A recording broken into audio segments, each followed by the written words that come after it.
Welcome to hidden cook channel. நாம் இன்றைக்கி egg கறி எப்படி செய்கிறதுன்னு பார்க்க போகிறோம். இதுக்கு தேவையான இன்க்ரீடியன்ஸ் எல்லாம் டிஸ்கிரிப்ஷனில் இருக்குது, நோட் பண்ணிக்கோங்க. எக் கறி பண்ணுறதுக்கு ஃபஸ்ட்டு மசாலா ரெடி பண்ணிக்கலாம். ஒரு மிக்ஸி ஜாரில் 1 டீஸ்பூன் பெருஞ்சீரகம், 2 பட்டை, 2 ஏலக்காய், கொஞ்சமாக இஞ்சி பூண்டு பேஸ்ட், 7 சின்ன வெங்காயம், 2 தக்காளி, இது எல்லாத்தையும் ஃபைன் பேஸ்ட்டாக அரைச்சி எடுத்துக்கோங்க. அடுத்து ஒரு பேனில் தேவையான அளவு எண்ணெய் சேர்த்துட்டு ஹீட் ஆனதுக்கப்புறம் ஒரு பல்லாரி வெங்காயம் நீளமாக கட் பண்ணி சேர்த்துக்கிறேன். வெங்காயம் கலர் சேஞ்ச் ஆகிற வரைக்கும் வெயிட் பண்ணுங்கள்.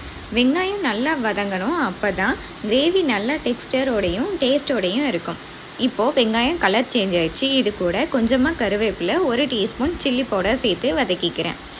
அடுத்து அரைச்சி வச்சுருந்த மசாலா பேஸ்ட்டையும் இது கூட சேர்த்து மிக்ஸ் பண்ணிக்கோங்க. மசாலா பச்சை ஸ்மெல் போகிற வரைக்கும் நல்லா வதக்கிக்கலாம். இந்த எக் கறி பண்ணுறது ரொம்பவே ஈஸி. பிகினர்ஸ் கூட சுலபமாக ரெடி பண்ணிடலாம். மசாலா பச்சை ஸ்மெல் போகிற வரைக்கும் நல்லா வதக்கிக்குவோம். இப்போது பச்சை ஸ்மெல் போயிருச்சு. இது கூட மசாலாவை சேர்த்துக்கலாம்.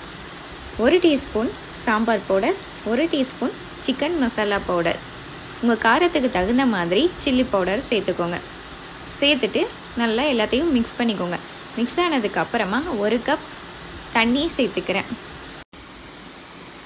தண்ணி கூட மசாலா நல்லா மிக்ஸ் ஆகுற மாதிரி நல்லா மிக்ஸ் பண்ணிவிட்டு தேவையான அளவு உப்பு சேர்த்துக்கலாம்.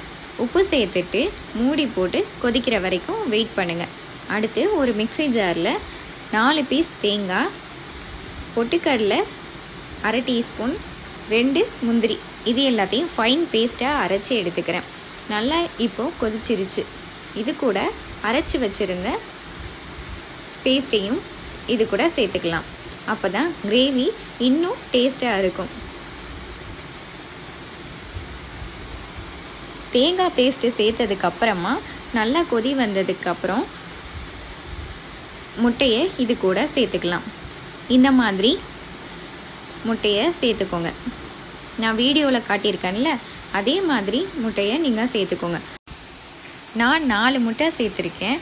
உங்களுக்கு எத்தனை முட்டை வேணுமோ அதுக்கேற்ற மாதிரி சேர்த்துக்கோங்க. ஸ்டவ்வை ஸ்லோ ஃப்ளேமில் வச்சுட்டு ஒரு 10 மினிட்ஸ்க்கு அப்புறமா ஓப்பன் பண்ணி பார்க்கலாம்.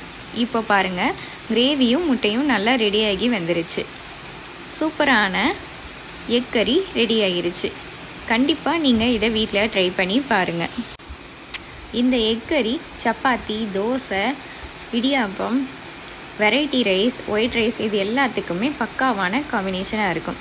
நான் இன்றைக்கி இடியாப்பம் கூட எக் கறி வச்சு சர்வ் பண்ண போகிறேன். இந்த ரெசிபி உங்களுக்கு பிடிச்சிருந்துச்சுன்னா வீடியோவுக்கு லைக் பண்ணுங்கள், உங்கள் ஃப்ரெண்ட்ஸுக்கும் ஷேர் பண்ணுங்கள். நீங்களும் ட்ரை பண்ணி பார்த்துட்டு எப்படி இருந்துச்சுன்னு கமெண்டில் சொல்லுங்கள். மறக்காமல் நம்ம சேனலுக்கு சப்ஸ்கிரைப் பண்ணுங்கள்.